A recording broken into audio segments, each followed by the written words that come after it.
If he's running for 150 and the defense is shutting people down, that's one thing. Yep. But what they did in that first half, which was the run game isn't working, our defense can't get stops.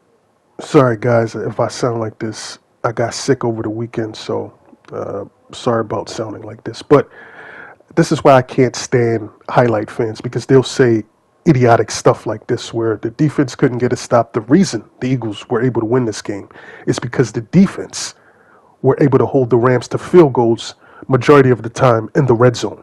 So by him saying that, it's completely being disingenuous about the Eagles' defense. We're not changing anything because, God forbid, we ask you to throw the ball down the field would be at best frustrating and at worst insulting. This should be a victory lap day for you, KW, because we literally were talking last week, what are they going to do if they find themselves down big? And the answer was Jalen will bail them out with the star receivers. But it's really weird that they opted in the whole first half of playing that style. No, Nick, right? It's not really weird because they've been playing like this. They played like this all last year, and they continue playing like this going into this year. They're just not hitting the big plays like they were last year in the running game. It's just a conservative approach. I don't like it because I felt like they do have the players, but it's not weird if you've been watching Nick Sirianni and the way he's been coaching this team for the last couple of years. It's a conservative approach, premium on not turning over the ball and taking away the ball. We can run the ball to open up our passing game, and we see it fluidly. You would see it like how the Niners 2 years ago. Correct. No. Greg Jennings was making a whole lot of sense until he agreed with this nonsensical thing Nick Wright brought up, because it's incorrect. Teams don't play like the Eagles. They don't play this conservative style where your margin of error to make mistakes is so razor thin that you really got to have a lot of stuff go your way. A lot of teams don't play that way, so it's not like the 49ers because the Eagles play more of a conservative style of football than most teams in the league. So that is an incorrect statement by Nick Wright. It's not like the 49ers at all. The idea for viewers and for even us as players is, man, we got to go in here. We're going to make some adjustments. We got to change what we're doing. Mm-hmm. That does not happen. I know it seems like that happens because it's like, man, it's obvious. What Greg Jennings saying here is very true, because I used to think a lot of halftime adjustments would be made when you see the game play out in a different way. But in reality, the defensive coordinator is constantly making adjustments as the plays are happening, because you're going to try to find a way to stop things on tendencies, formations. So it's always an adjustment from both sides. It's a cat and mouse. It's not an adjustment that happens in one single portion or it happens at halftime.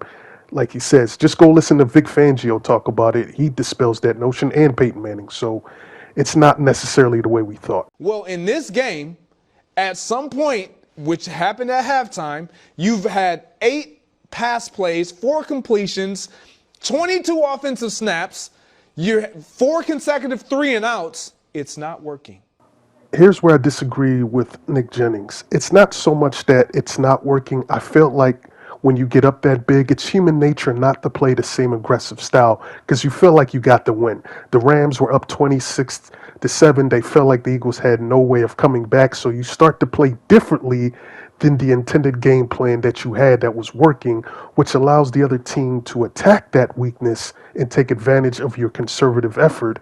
And that's how the Eagles got back in the game. The other team plays differently too when they have the lead. They don't play with the same aggressive mindset, which allows for a lot of these comebacks to happen in the NFL. If it's not working, you also have the ability and the luxury, not like most teams, to where we can beat you in different ways. We can win a bunch of different ways. Our quarterback just told you. I agree with Greg Jennings when it comes to that portion of they can win in a multitude of ways. They can win a grimy game. They can win an ugly game. They can win a defensive game. And now they've shown you they can win a game where they're down. Now, ideally, you don't want to be in that situation where you got to come back all the time because that's not a sustainable way of winning in the NFL. But if you can show these habits where you can play these games, because not every game you're going to play is going to play out the way you want, it's good to be able to win these games. So I agree with Greg Jennings. The Eagles have a different way of beating you, and this what makes them difficult to beat. Like, I think Hurts should be above Stafford right now. Thank you. They both, like you said, got one Super Bowl. I'll give you that Stafford, is the traditional, throws it really well. But all the other things that Jalen does, obviously he uses his legs better. Not to mention Stafford's 37. The reason I agree with Chris Broussard with this, the way he put it, is Matthew Stafford is a better traditional pocket quarterback than Jalen Hurts. But Jalen Hurts, I would say, is a better fit for what he does for the Eagles than what Matthew Stafford would do for the Eagles, because it would be different. Because this is the way they run their offense with Jalen Hurts, and it suits them, and they win games with him while doing it. And the fact that Stafford right now is 37. But I would say they would throw the ball a bit better with timing. But again, this is not the offense that they run. But it's not us you need to convince that, KW. Wow. It's Kevin Patullo. Kevin Patullo is the person who, it appears, does not think Jalen Hurts is better than Matt Stafford. Because I don't think the OC there. OC for 3 games. Right. This is why I love Kevin Wildes, because he just has this just great presence to call out Nick's idiocy right then and there, because what he just said doesn't make any sense. He's been the offensive coordinator for 3 games. He's not going to get all that experience that Kellen Moore or Brian Johnson had for being the offensive coordinator for more than 3 freaking games. Like, what kind of assessment is that? And what kind of, he needs to convince Jalen Hurts. He's been around Jalen Hurts because he was the passing game coordinator under Nick Sirianni. So that doesn't even make any sense, man. I swear, this guy just can't stand the Eagles, and he tries to find every which way to try to denigrate somebody or try to denigrate something about them.